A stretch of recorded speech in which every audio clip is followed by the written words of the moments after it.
नमस्कार दोस्तों, स्वागत है आपका गर्व से सनातनी चैनल पर।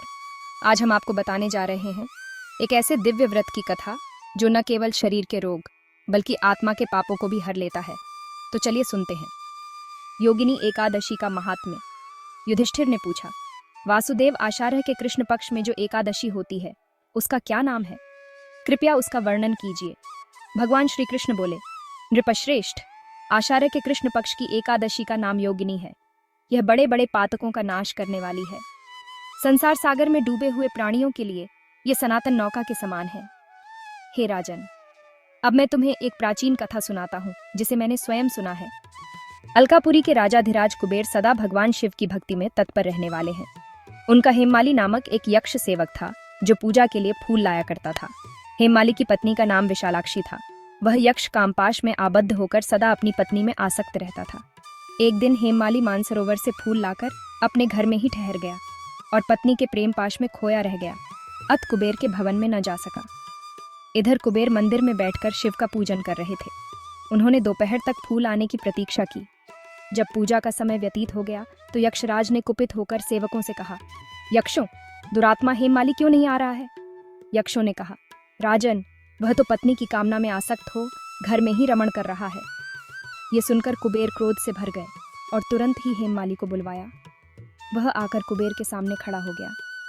उसे देखकर कुबेर बोले, ओ पापी, अरे दुष्ट, ओ दुराचारी, तूने भगवान की अवहेलना की है।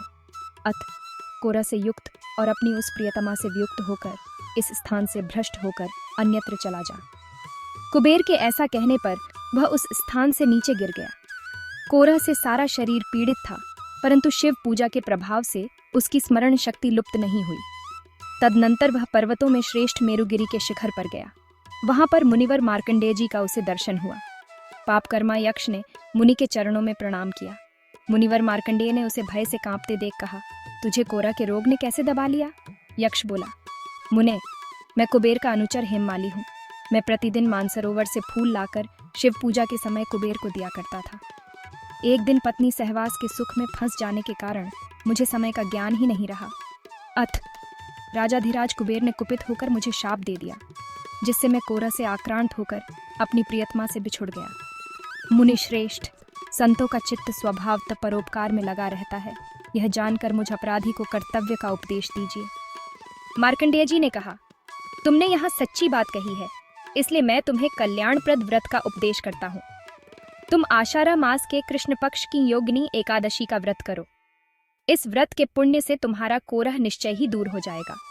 भगवान श्री कृष्ण कहते हैं, राजन, मार्कंडेय जी के उपदेश से उसने योगिनी एकादशी का व्रत किया, जिससे उसके शरीर को कोरह दूर हो गया। उस उत्तम व्रत का अनुष्ठान करने पर वह पूर्ण सुखी हो गया।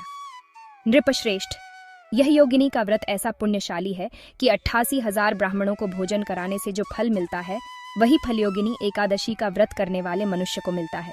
योगिनी महान पापों को शांत करने वाली और महान पुण्य फल देने वाली है। इस महात्म्य को पढ़ने और सुनने से मनुष्य सब पापों से मुक्त हो जाता है। हेममाली यक्ष को श्राप मिला, पर योगिनी एकादशी ने उसे मोक्ष का मार्ग दिखाया। ऐसा दिव्य है यह व्रत, जो 88,000 ब्राह्मणों को भोजन कराने जितना पुण्य देता है। जो इस व्रत को करता है वह शरीर, मन और आत्मा तीनों से शुद्ध हो जाता है। अगर आपको यह कथा ज्ञानवर्धक और प्रेरणादायक लगी हो तो वीडियो को लाइक कीजिए, कमेंट में हरे कृष्ण लिखिए और सनातन धर्म की ऐसी ही दिव्य कथाओं के लिए चैनल गर्व से सनातनी को सब्सक्राइब कीजिए। धन्यवाद। राधे राधे।